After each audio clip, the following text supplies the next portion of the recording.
Hello and welcome to the debate. I'm your host Sana Makpool with you at PTV World, and in today's show we will be taking a look at the current political and security dynamics of the country in light of the upcoming elections. With just about a week left to the big day, there is of course a lot of concern with regards to what is happening in the country, particularly in terms of peace and security in the country, of course, a very necessary prerequisite to the conduct of the elections.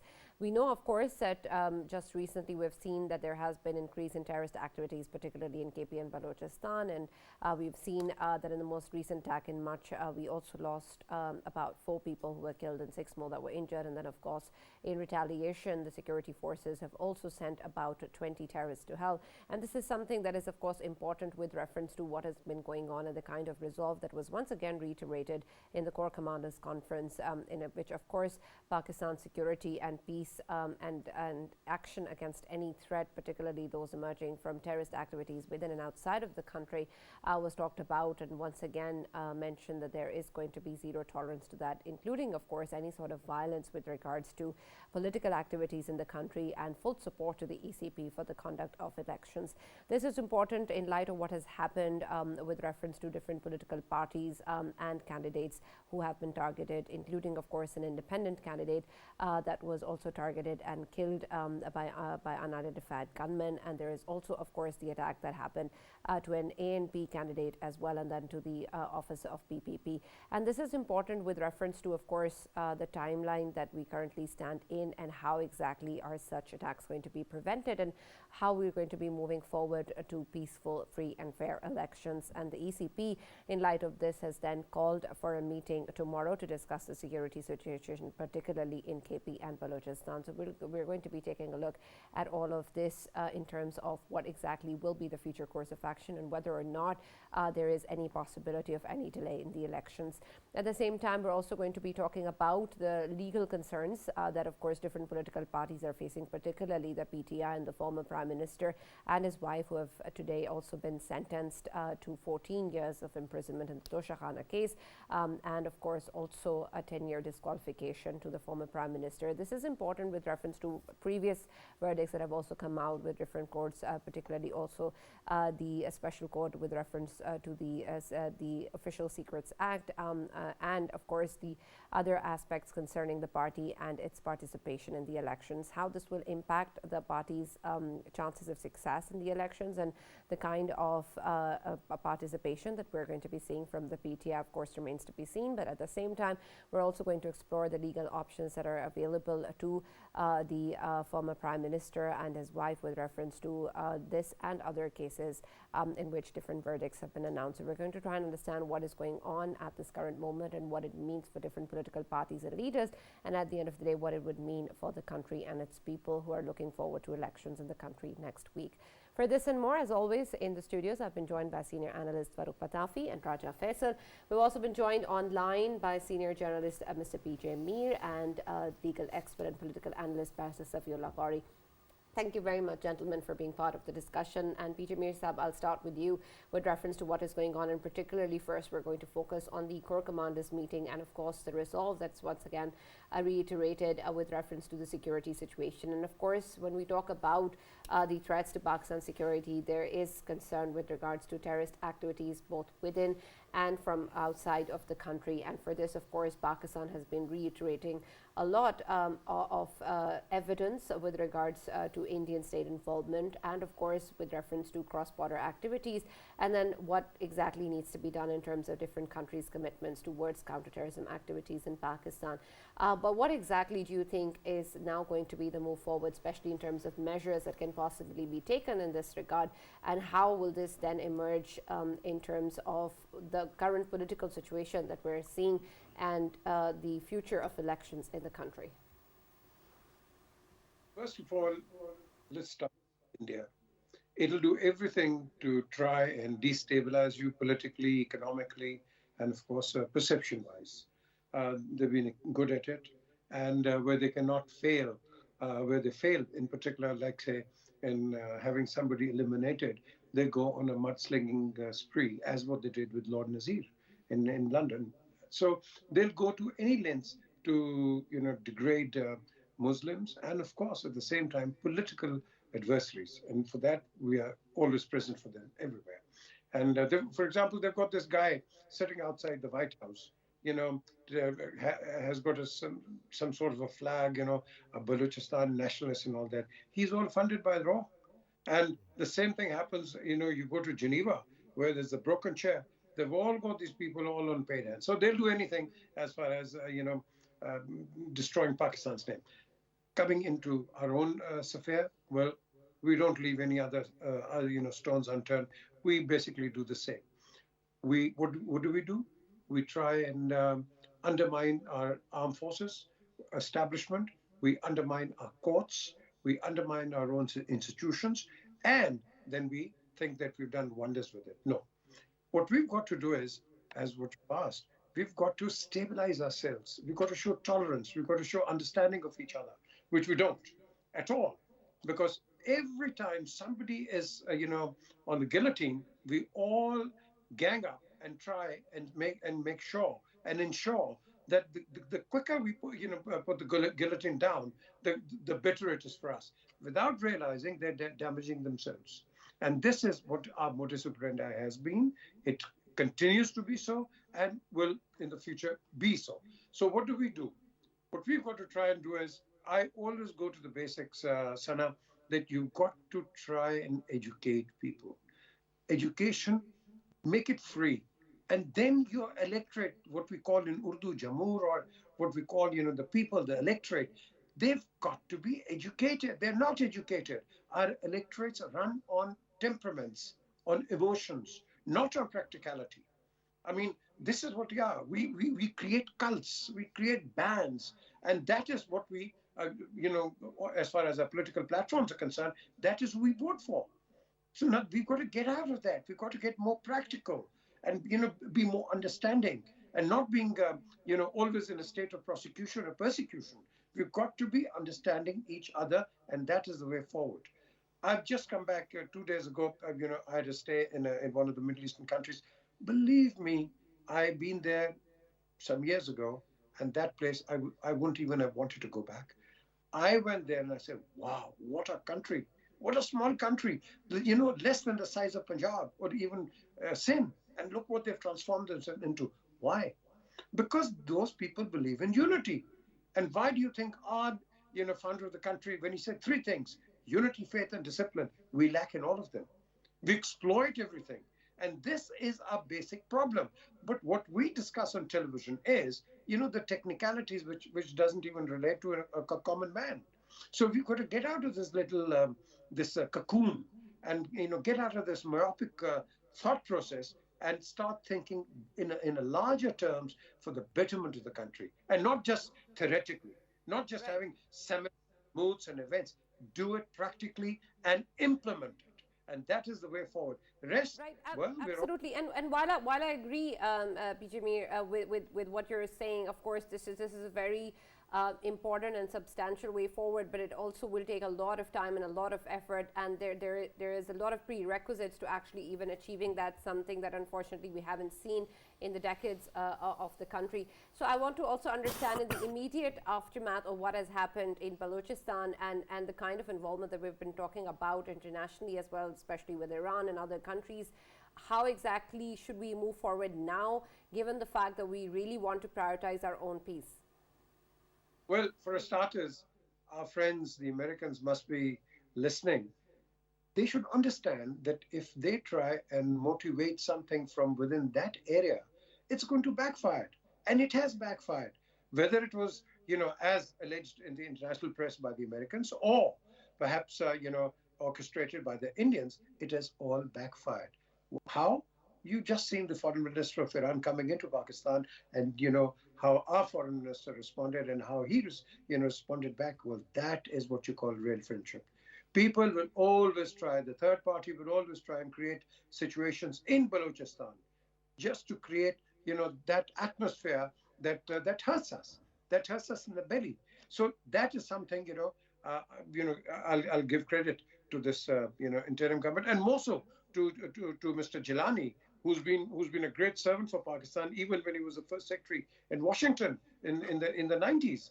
And his experience, his expertise, I think, has done a tremendous amount of service for the nation. Now, as far as this theater is concerned, Balochistan, well, we'll have plenty more theaters with India as long as we do not come to a permanent resolution of the issue on Kashmir. This will continue, and there will be a firefly somewhere if you do not work at it. Well, it started there in Hamas, didn't it? You cannot prosecute and persecute people for years and years and years. You can't do it. There'll always be reprisals, one way or the other. Here, we are at loggerheads, two nuclear powers at loggerheads. Why can't we sit down and resolve all of that? Right. We can. We can. But it needs political guts. And that's what we need. Right, and that's of course a big need before we move towards that. Barrister Safi, I'd also like your take, especially with regards to the kind of political attacks that we've also seen in the past days. There have been targets towards independent candidates, an ANP candidate, and PPP offices, and these are just a few reports that have come in. And of course, the ECP has also called for a discussion on the security situation, and the Corps Commanders meeting today also reiterated once again the Pakistan Army's support to the ECP for the conduct of the elections, and of course for zero tolerance of any such violence. But we have started seeing, unfortunately, these activities being targeted against different political parties. What do you make of this current situation, and what really can be done, and what possibly will be the outcome of the discussion tomorrow in the ECP? There are people who believe that there is going to be a delay in elections. So, Sana, I think we can be absolutely certain that the elections will continue, no matter what. The state is resolute on the matter. There have been countless rumor mongerings about how the elections will get delayed. In fact, Sana, even on your show, I've been coming for quite a while. We have discussed this time and again for months and months now. People have been harping on about how elections will get delayed. They will not get delayed. They will not get delayed because the Chief Justice of Pakistan has resolutely stated that they will take place on the 8th of February. The Chief of Army Staff has said that they will take place. The Chief Election Commissioner has stated that they will take place. The Prime Minister wanted to revamp certain matters of the FBR today, and he was told that he should not do so because he has to now wait for the elected government. Everything that Pakistan has planned is now incumbent on these elections, so they will take place. I am simply And not going to buy and Barrister, you any. think there's nothing that can change between now and the 8th that can change that? So obviously the security situation can get worse, and I will echo what Pervez Saab said here. Pakistan is clearly, it's now very very obvious that Pakistan is under a lot of threat. It's not a coincidence that right before our elections we have attacks coming in left, right, and center. We have increased activity on our borders on the east, increased activity on our borders on the west. Iran has been firing missiles at us. The Taliban have now increased their attacks. Suicide attacks have increased. This cannot all be a joke. And why this? So for a very long time we have maintained that Pakistan is a security threat. Pakistan is maybe a formidable threat to a lot of people. Maybe people do not want to see CPEC. Maybe people do not want to see one of the highest populations of the world, which is full of the youth dividend, getting forward, taking what is rightfully its role in the Islamic world and in the global South. So 100%, I think this all of this smacks of tremendous conspiracies that have been taking place. Nobody stands to benefit by causing such ruckus, except for some countries who want to see Pakistan fail. This has been on the agenda for many countries, and this is just being fulfilled. But I have full faith that our security forces, that our law enforcement agencies, that our courts, all of these will get together on one page and fight this menace off like they have. And I'll just take this moment to say that Pakistan is the only country in the world that has successfully defeated terrorism. This Right now there are terrorist activities that are taking place the world over, especially for instance in Africa, and these terrorists have taken swaths of territories. In Pakistan too, they took over Swat. We are the only country that have successfully taken back all the geographical area. All that we have now is these little hideouts from which they attack us like cowards, and they continue to attack us. They will continue to attack us, but I can clearly see that the operation has been by and large very successful. I think Parvesa wants to say something. He's been raising his hand. Yeah. Right. No, I just want to back you up because we cannot bow down to terrorists' wishes. We cannot. They cannot tell us, what to do, or we don't have elections. I mean, look at Turkey. Thousands of people died. They still continued with their elections. The state comes first. These incidents and acts of terrorism, economic depressions, and other failures, they'll continue. They'll even continue after elections. But we do not stop the wheels just because some gangsters and murderers come along and tell us, oh, we're going to do this, so you got to do that. No, we can't do that. Right, I agree. So absolutely. this And yes, attempt to continue, strong arm. Faisal. Just that's all I have to say as well. We All cannot right. give in to these pressures at this stage. All right, and Faisal, I'd like your opinion on this as well. As our guests have pointed out, they're reassured that the elections are going to take place on the 8th. Are you as well? I am sure about it that of course they will take place on 8th, and the reason behind it is Of that they February, are right? 8th February. The reason behind it is of course they are endorsed by Chief Justice of Pakistan, and of course we know that even the whole nation is waiting for the elections, and we want to move on. We had 2 consecutive years of sort of a political instability, and Pakistan requires political stability, and that can only be ensured through a free and fair, fresh election. Fresh will of the people is required on the Constitution Avenue, and that is the only way forward. And to me, I think there is no hurdle, but I would agree with Barrister Safi when he says that uncertain sort of situations, they do arise when we are seeing in recent times, especially after Pakistan conducted air raids in Iran on BLA and BLF hideouts.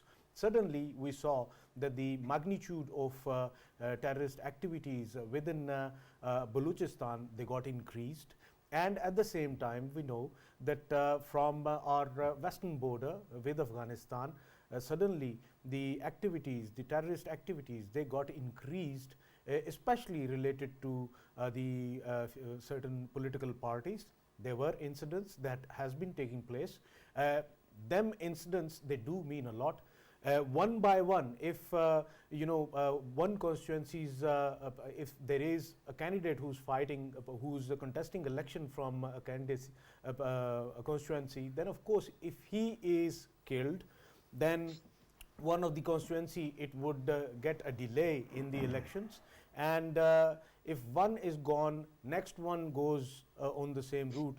Then to me, I think there would be a consensus, and that might be if we are facing that kind of situation, then in that context, of course, all of the political parties, they would be taken into confidence related to it, because eventually, Sana, I must say that the security of the people of Pakistan is the premier aspect we must highlight. So which part of your statement should we actually believe? Elections are that elections are going to take taking place on 8th. February 8th or not? Why I say this? Because these, I mean, so far whatever has been happening in terms of terrorist activities, our security forces, they have been, of course, countering it and coping with it with might, and they have always been doing it.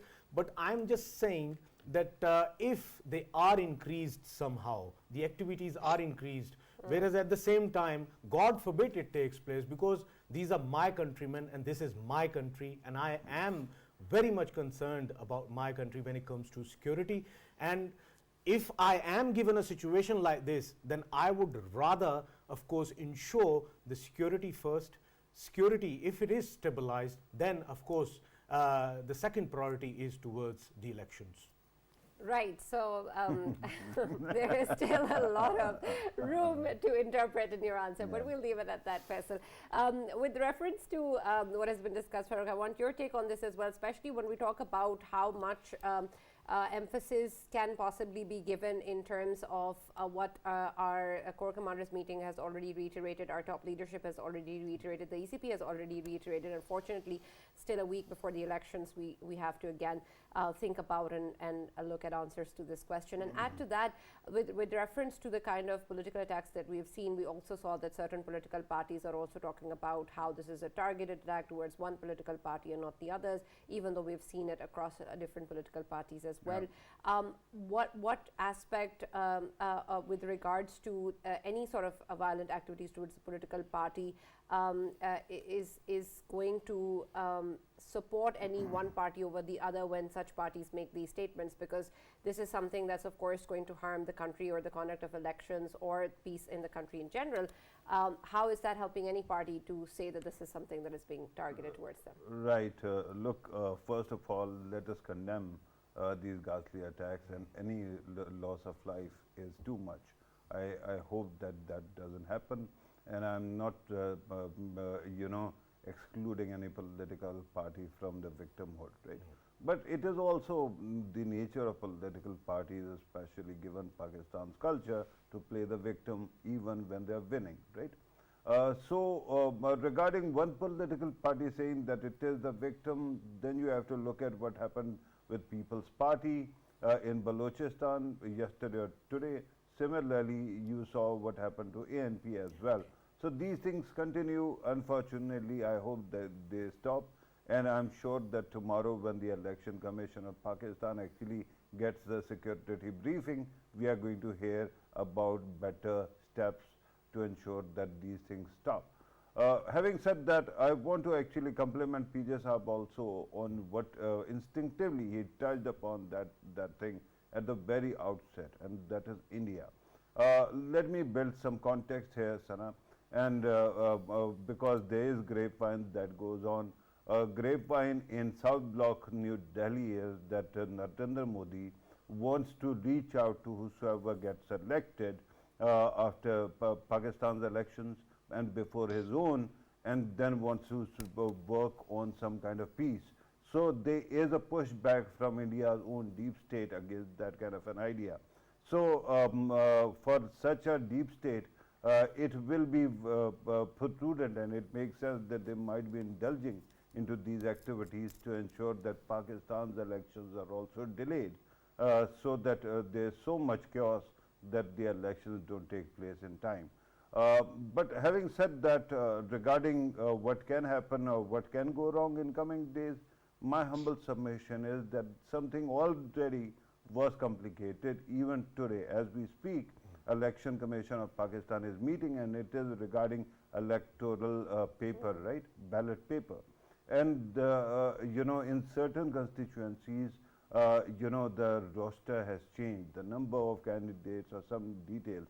So they have to represent it, and there isn't time and availability of paper. Security paper is a concern also.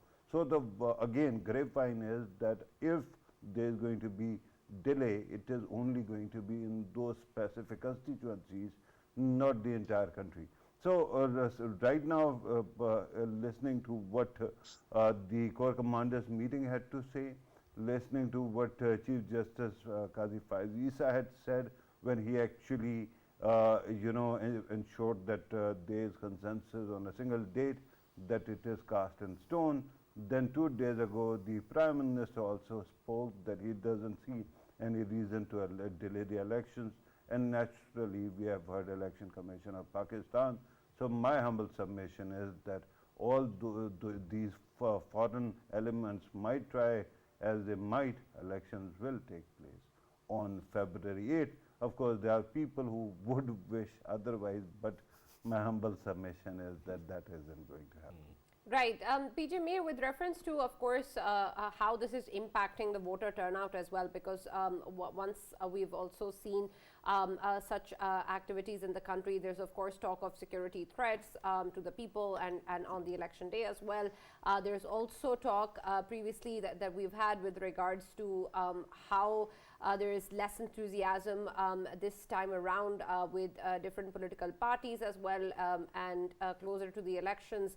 And so we also saw manifestos coming in very, very late from different political parties as well. And we also talked about how this may also impact voters' interest or the public's larger interest in the elections, and then also the talk of different political parties claiming that they're being targeted or that there is not a level playing field, also again impacting the public's opinion for the overall general elections.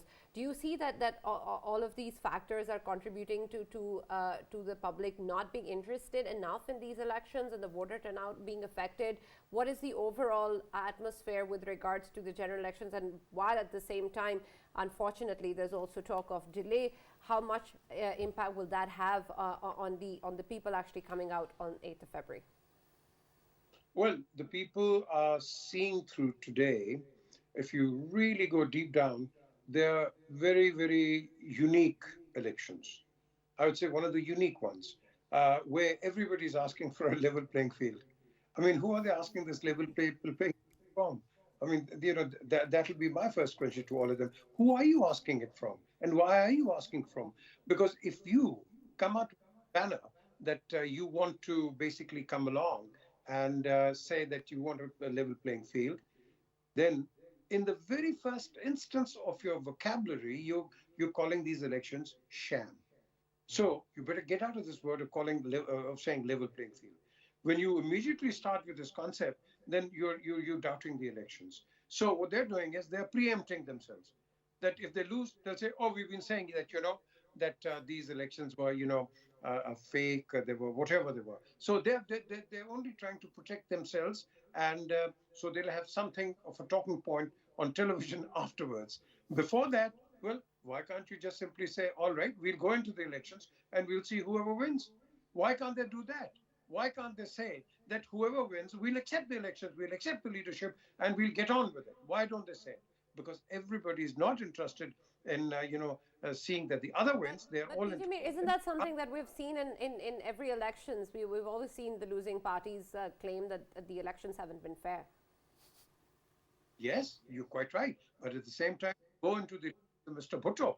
Mr. Bhutto, basically, what he did was, uh, when all his political leadership was under arrest, look at Maulana Qausar Niazi, the amount of votes he got in the prison.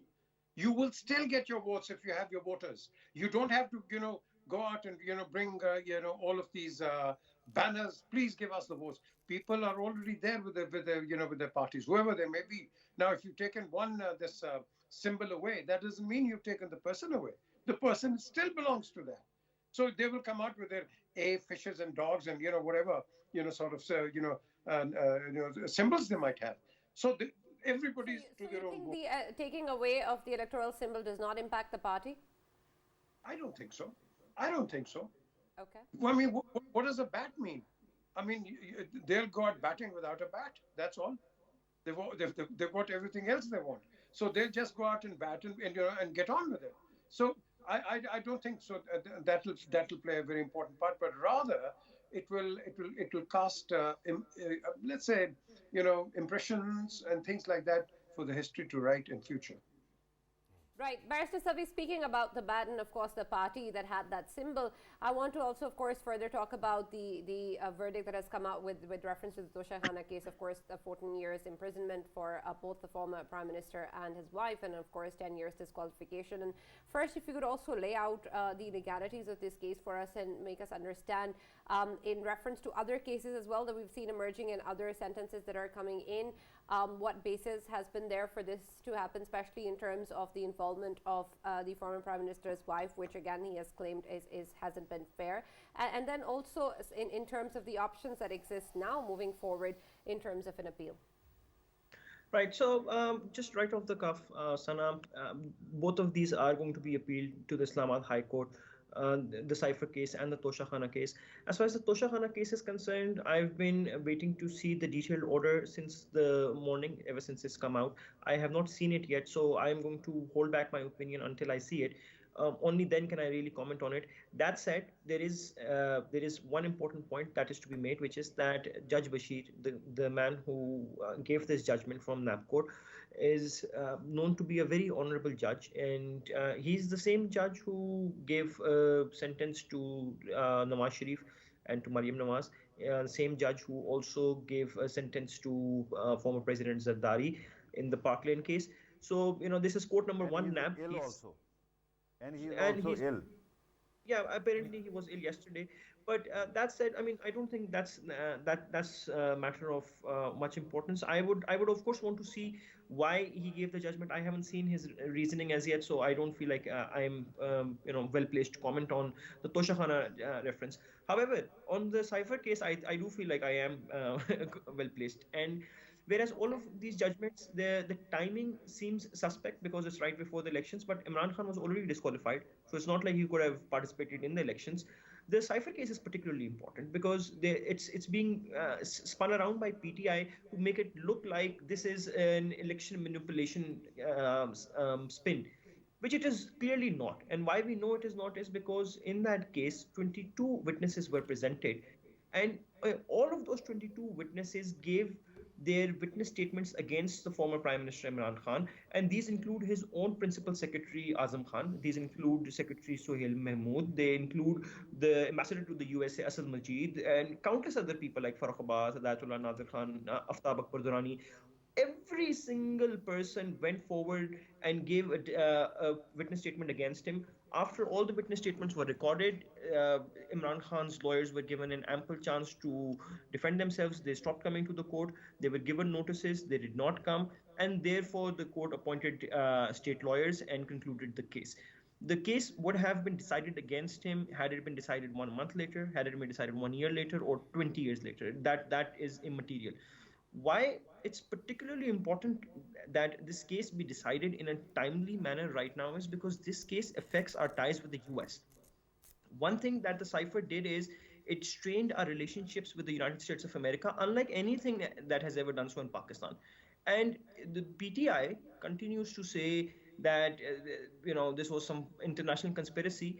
But I'd just like to remind everyone that Imran Khan himself went and spoke to the former Congresswoman Maxine Waters, saying that he does not have any score to settle with the US, that the US was not behind this, that it is in fact the Pakistan military. And he then asked her to speak to the US Congress, asking them to intervene in Pakistan. So this is a prosecutable offense under Article 6. And then this happened once again when Congressman Brad Sherman, who's by the way who's also the chairman of the American Israel Committee, and he has been the one singular supporter of Israeli brutalities in Palestine. Uh, Brad Sherman wrote a letter to Anthony Blinken stating that Imran Khan is being victimized by the military of Pakistan and that that the USA should intervene. So we see here certain conflicts of interests, of ideologies, international ideologies and local ideologies, to ensure that the next government, as it goes in, does not have to carry any of the baggage that Imran Khan had created by straining our relationships with the USA, that strained our relationships with China and the Gulf, and even created this whole fiasco with Russia. I think it was imperative for international geopolitical reasons to come up with this judgment sooner rather than later. Honestly, it would have served no purpose, lingering it on for a much longer time. Right, and Barrister So, Safi, I want you to add another aspect to this as well. While you're talking about the Cypher case, we also had someone yesterday in the show saying that the charge of espionage is not part of this case, and so the punishment is way harsher than what it should have been with regards to the charges. Is that something you agree with? no, I do not agree with it at all. So and this is the funny thing, right? One of the interesting things about Imran Khan is that Imran Khan, after 10, 20 years, does eventually admit to his mistakes. So this is going to be another one of those things. He admitted that he should not have extended General Bajwa's extension and caused this whole rift between the military. He admitted that he was unfair to Qazi Faiz Isa in filing a reference against him. He admitted that he had brought in the wrong kind of people in PTI. And just like that, he will eventually admit that there was a secret diplomatic correspondence between two states that is protected by the Official Secrets Act. And the Foreign Office Rules, Section 16, clearly stipulate that when they're presented to the Prime Minister, they are eyes only. What happened in this case is that he took it for himself and then said to the Foreign Office that he has lost it. Now, these are all recorded things. These are all publicly recorded. If you remember, he just randomly said that he lost it. And then he shows up in a jalsa and starts waving it around saying, oh, I have the cipher and everybody can see it. Eventually, apparently, it was also leaked to the Intercept. That is, the jury is still out on that one. But the problem here is that there was a complete violation of our most secret documents. These are diplomatic cables. And no country in the world is going to trust Pakistan for having done what it did to privileged communication. So, having done so, Imran Khan had caused substantial damage to our foreign policy, to our diplomats, and to our security policies.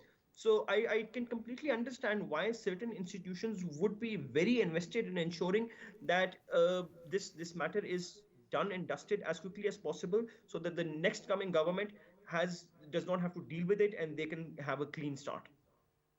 Right. Faisal, and while we talk about these cases and, of course, what's going to be the future outcome, there is, of course, also the fact that these cases are also impacting the contest of the elections, and particularly the PTI candidates, and, of course, the candidates themselves and the different party leaders are talking about the exercising restraint and asking the public to be able to show their support through the ballot paper. And I want to know how exactly you think that these particular cases against the former chairman and former prime minister are impacting the supporters of the PTI, whether or not this actually is garnering more support for the party in these elections or taking away from it. Sana, I would say that it is a quite similar situation to 2018's election. We know that just before, I mean, couple of weeks or 3 weeks before the elections, of course, we saw that former Prime Minister Nawaz Sharif and his daughter Maryam Nawaz, both of them, they were, of course, sentenced at that time, and it's quite similar to that. And we saw that at that time, when they were sentenced, then the party was demoralized. Though they had the symbol, the electoral symbol at that time, it was as it was, it has always been for them. But what had happened is that it was the demoralizing factor that actually affected PMLN at that time. Same is the case with PTI right now. Of course, they have more baggage in terms of losing the electoral symbol. As earlier, Mir Saab, he was saying that of course he has his own point of view related to it. But to me, I think in a country like Pakistan, in a democracy like Pakistan, where majority of the voters still are considered as less literate, and there are many who won't be even able to read out the candidate's name, it would have been easier for them to, of course, simply go for the ballot paper and search the electoral symbol of PTI and of course cast their vote. But in a country like Pakistan, it's always good to have the electoral symbol. If the electoral symbols in every constituency are different, then it is more exercise to do for all of the candidates, and at the same time PTI as a political party as well. What we are seeing is that, of course, party is demoralized right now just because their former chairman, former Prime Minister Imran Khan, of course, he's in the jail and he is disqualified for 10 years now, and obviously 14 years in one of the cases and 10 years in the other case. Then, of course, all of the cases are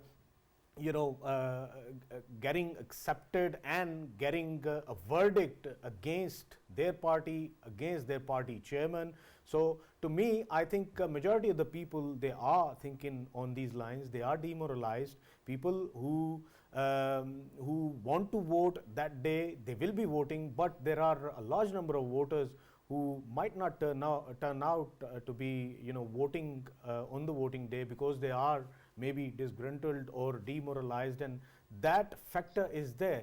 And I am seeing that earlier what we were expecting that they would be, especially last year, we were expecting that whenever the election takes place, it would be a huge turnout this time around. But right now, of course, I am expecting that it would be a very lesser turnout, especially from people who align themselves or associate themselves with the PTI. So there is this factor. Okay, and Farooq, I also want to understand, especially in terms of these cases and the way that PTI has been talking about them, perhaps in terms of a general understanding, do you think that people really know what's going on within these cases, or what exactly is being discussed and what has been the history? Do they have an understanding of how the timing, as Barsar Saab was saying, is just an unfortunate matter, or do you think that they believe the fact that there is a targeted way of things that is happening, and that they're doubting credibilities of institutions, including the judiciary? All right. To answer your question, I think that one thing is for sure that the public perception of these cases could have been handled better. There were three kind of trials that were going on. One was the trial that went on in the courts. The other one was a political trial. Of course, political leaders would actually come on television and talk about it. And the third one is this hollow-brained debates that continued on news channels, because most pundits are now experts on everything ranging from seismic activity to climate change on Mars. So they can actually go on talking about anything without even checking their bona fides, right? Because of that mayhem, that confusion, and the fact that your pundits particularly have a problem, serious problem of maturity, of emotional education, because of that, every person kept on complicating the whole story. Having said that, earlier when I was talking about the judge and his illness, the point was that immediately whenever a verdict actually comes and it is adverse for PTI, what we start seeing is immediate attacks, social media attacks on the said judge. So I just wanted to point out that that man is going through a lot already. He was actually admitted to hospital last night as well. Then he came out mercifully, but he is ill. So I think that some kind of empathy is needed. Now, my problem with PTI is that PTI has been throughout these 2 years has been actually only thinking through its lizard brain. It hasn't actually thought things through. Otherwise, there were things that actually came as gifts. And I want to comment on what Faisal said earlier as well regarding symbol. I kind of agree with partly with what he was saying, but I just wanted to actually let us come back to what I was saying earlier, and that is, these judgments, no matter what they are. Today there was complaint that they haven't seen the verdict and they cannot challenge this verdict immediately. If I were in such a situation and given that it is a high pressure situation, I would have actually waited for the entire political storm to abate, and that is the election to pass. After that I would have challenged it, and atmospherics would have been different. So if a verdict is not coming, I would be a happy man that okay, I can't challenge it until then, right? But PTI, of course, being PTI, it keeps on being restless, and in the end, it rushes everything and creates more problems for itself. Regarding what Faisal was saying, absence of symbol, unifying symbol does complicate things, but you have to look at what party are you talking about. This party has a very efficient communication system, and they keep on indicating, and I think that they have been able to indicate which candidate will be fighting on which symbol. So that will continue. I don't think it is going to have that kind of effect. Symbol doesn't demoralize people. Other atmospherics do. Right. If those atmospherics are there, of course, there will be demoralization, but I don't think there's going to be a dramatic decline in turnout. Okay. People can actually switch their loyalties as well. Remember, even when PTI was winning in the by-elections, at that time it wasn't actually cakewalk that the other side lost totally. It usually was a margin of 4,000 to 5,000 votes, right? So that can be easily, that can swing either way. Right. So yeah. Right. PJ Mir, in terms of what we're talking about with regards to these elections, do you think that we're focusing on the most pressing issues at the moment? Of course, elections are important, but what comes after is also extremely important. And are we talking enough about that? Well, there are three games you've got to go through or pass through. The first is as what I call a game of Ludo. You play that, and if you get it and you go past it, then you get into the games of snakes and ladders. And once you pass that game, then you come into a game of chess. what move will be the right move to your question? Then this question comes up. What will be the right move? Who will make the right move? Will the implementation of law be there? Will the implementation of justice be there? Will the implementation of law and order will be there? Will the implementation of jobs, your social and domestic necessities, will they all be there? Now, these are the kind of questions which will emanate after the elections. And then with all these promises of 300 watts of free electricity, well, where are you going to get the money from to fill the exchequer up? Well, that'll be again through the taxes. So you take off one tax, you give one relief, and then you come along and put another as what you call, taklif. So these things will continue. These things will all continue. But as long as we develop slowly and the leadership, whatever it may be, we don't care who wins the elections. All we want is that please don't give us lollipops. Give us the right figures and we'll work with you. That is it. Don't give us high dreams. Don't give us castles and palaces. Just tell us the right situation. We're all there for you as Pakistanis. But when you start giving lollipops and these lollipops only turn out to be vote catchers, well then I'm afraid we've lost the plot. We cannot work on lollipops no more. We've got to work on something which you promise us and which the people of the country get. And that's what we need. Right, absolutely. And while I appreciate that, Barrister Safi, I want your take on it as well. What is really happening on ground, though? Are votes being given on lollipops or not?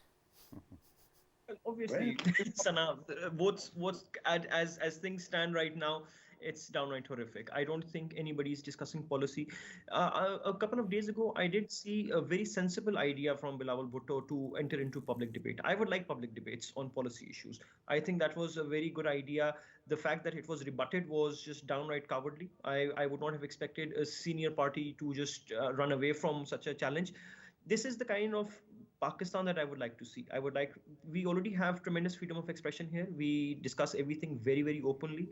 I think we have, in fact, more freedom of expression and freedom of media in Pakistan than we have in the West.